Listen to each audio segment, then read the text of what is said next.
Have you ever sat in silence, staring at the ceiling at 2 a.m., wondering, what do I truly need from a woman?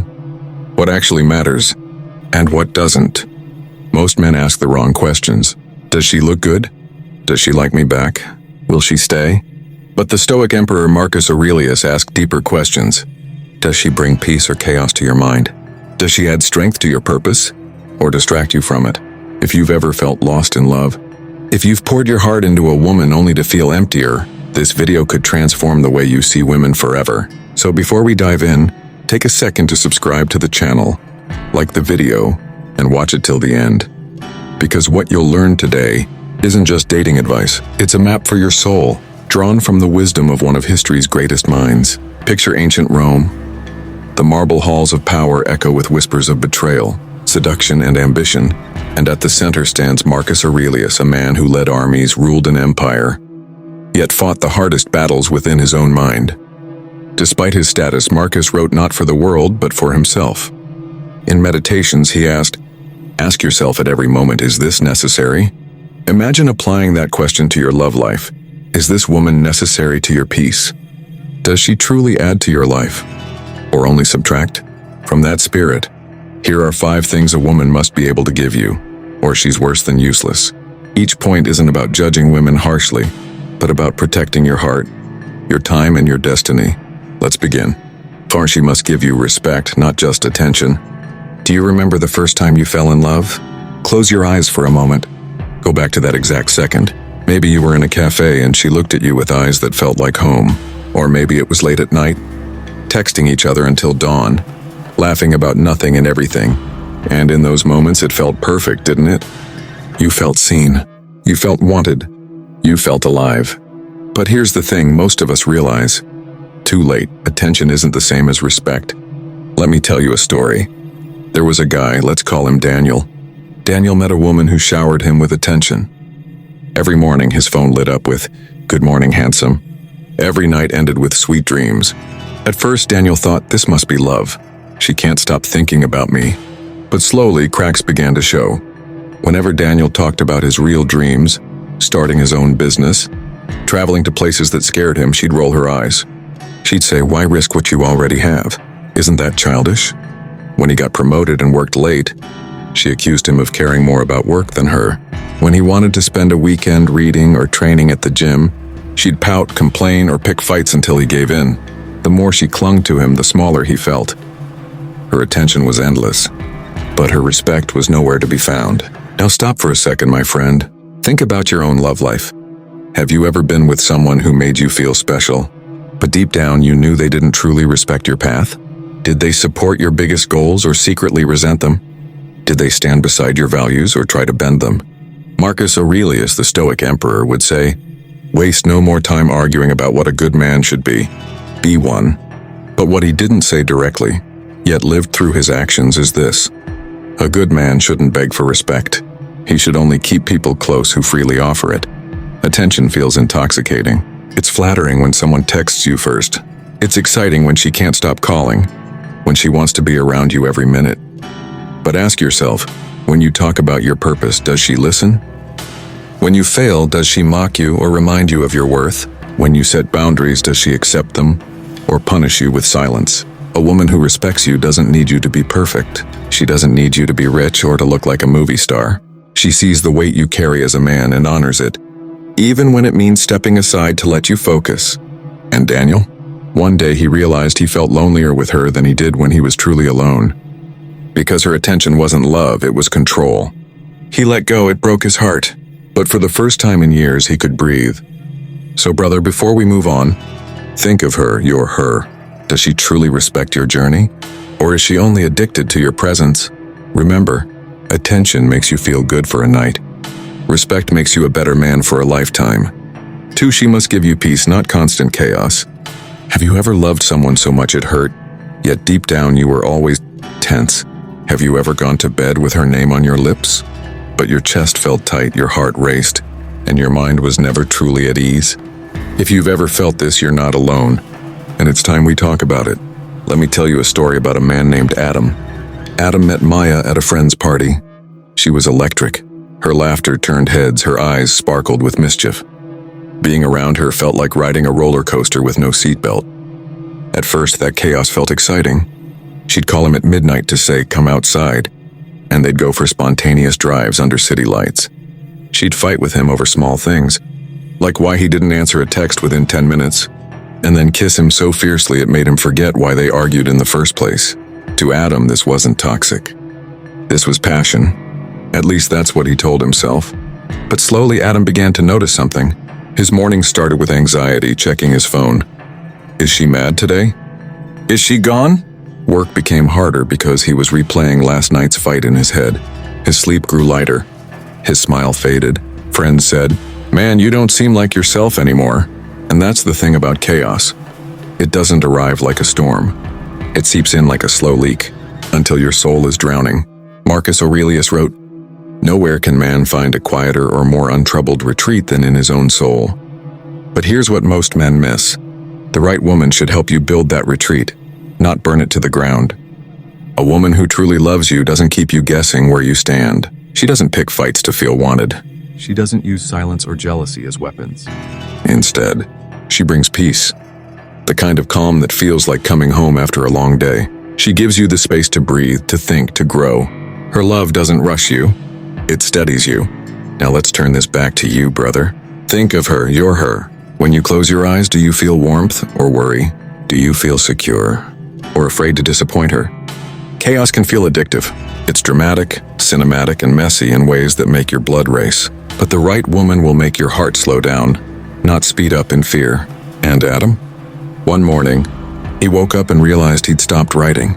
Music, his first love, because all his creative energy was spent on fighting fires Maya set. That day he finally walked away. It hurt. The silence felt unbearable at first. But over time the silence turned into peace. And in that peace Adam found himself again. So before we move on, ask yourself honestly, does she bring you calm or chaos? Does your spirit sigh in relief when she's near? Or does it brace for the next storm? Marcus Aurelius led armies and ruled an empire. But what he valued most was a tranquil soul. Remember, the right woman won't set your life on fire. She'll warm it like a quiet hearth on a winter night. Point 3, she must give you loyalty, not just presence. Have you ever sat next to someone you love? Close enough to feel the warmth of their skin. Yet deep down, you felt completely alone? If you have, you know the difference between a woman who is with you and a woman who truly stands by you. Let me share the story of Amir. Amir met Layla in college. From the outside, they looked perfect. Selfies together, dinner dates, and shared playlists that made them feel like soulmates. To everyone else, Layla was the definition of a present girlfriend. She showed up to parties, posted photos of them, and sent him heart emojis every morning. But behind closed doors, something was missing. When Amir faced real struggle, failing an exam he'd worked months for, Layla didn't comfort him. She changed the subject to talk about her day. When rumors spread about him, she didn't defend him. She stayed silent, afraid to pick sides. When his father got sick and Amir needed emotional support, she grew distant, saying, "You're too negative lately." Layla was there in pictures, in group chats, in crowded rooms. But when it mattered most, when life turned from sunny skies to thunderstorms, she vanished. Marcus Aurelius never used the word loyalty the way we do now. But in Meditations, he wrote, "When you have the power to benefit someone, why put it off?" True loyalty isn't about never disagreeing. It's about showing up, especially when it's inconvenient, uncomfortable, or costly. Now pause for a second, brother. Think of your story. Have you ever had a woman who was always there for the fun parts, but disappeared when the music stopped? Have you ever faced a crisis, looked beside you, and realized she wasn't holding your hand because she'd never planned to? Loyalty isn't loud. It's quiet faith that doesn't flinch when life punches you in the gut. Amir finally saw the truth one winter night. He was waiting outside a hospital where his father lay in surgery. He texted Layla, "Could you come? I just need someone." She left him on red. In that moment, alone, under flickering streetlights, Amir realized presence means being in the photo. Loyalty means being in the fight. Marcus Aurelius ruled an empire and trusted men who betrayed him. But he still believed in choosing to act honorably yourself. It is not things that disturb us, but our judgments about them. Amir judged Layla by her presence, not her loyalty, and that mistake cost him years of doubt and disappointment. So ask yourself, does she defend you when you're not in the room? Does she stand beside you when you're at your weakest?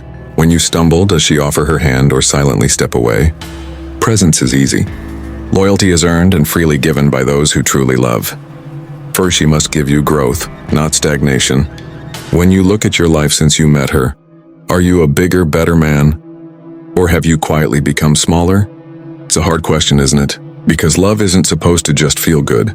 It's supposed to help you become good. Let me share the story of Farhan.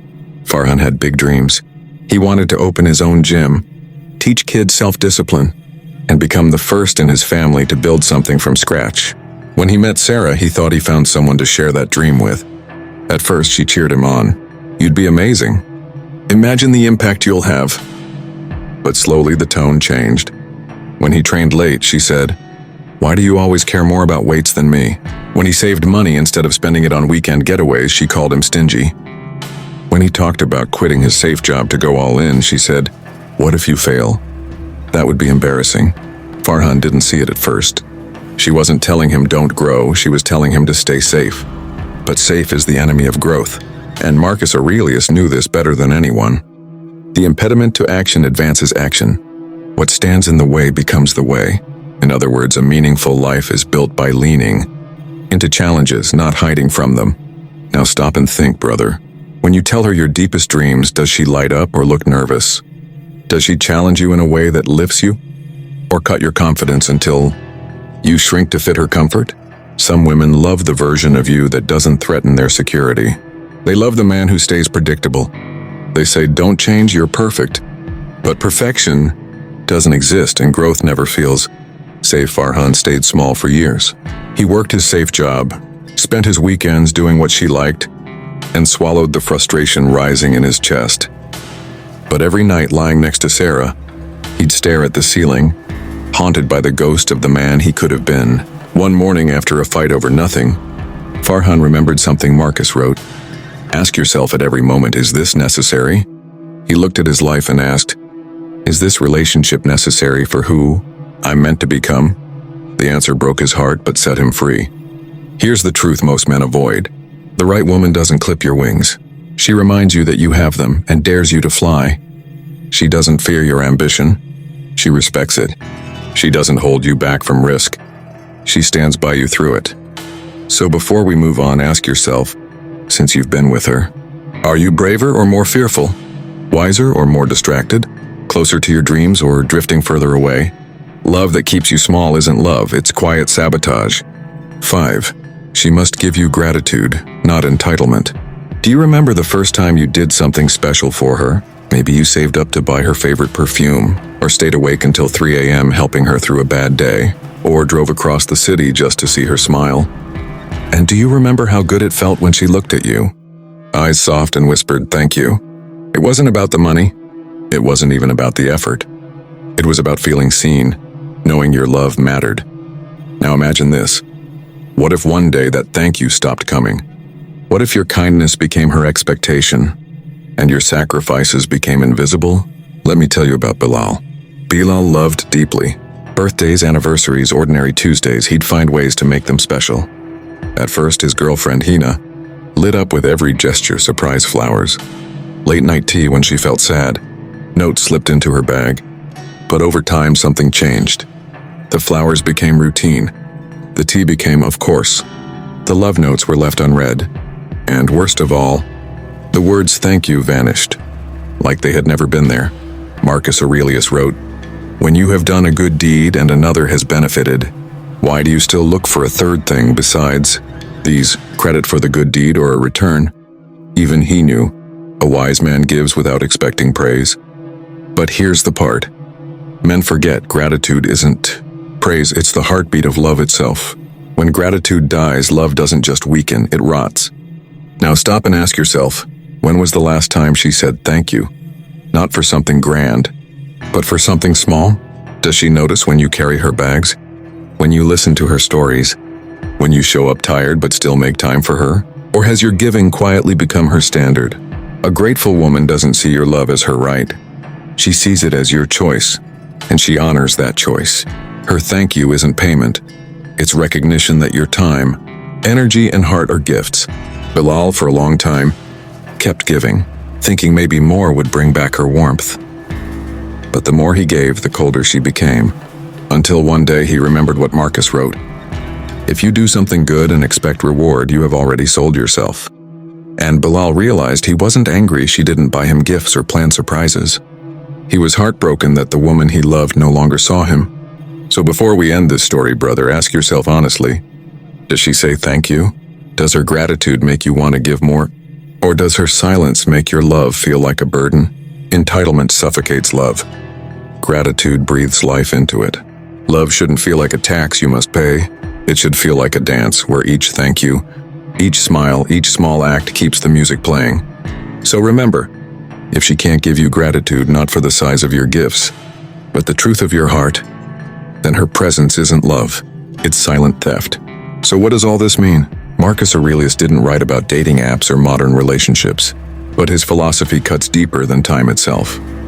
A woman who can't give you these 5 gifts: respect, peace, loyalty, growth, gratitude, isn't just useless to your love life, she's poison to your spirit. It's not about blaming women or being bitter. It's about knowing what truly matters. You were not born to chase chaos. You were not born to shrink for someone else's comfort. You were born, as Marcus said, to rise in the morning, think, love, and live according to your principles. So the next time you find yourself staring at the ceiling at 2 a.m., remember, ask Dawn, does she give me these 5 things? Or does she only take? And if the answer is clear, have the strength to let go. If this video sparked something in you, subscribe, like, and share, not for me, but for the men who need to hear this too. With that said, thanks for watching, and until next time.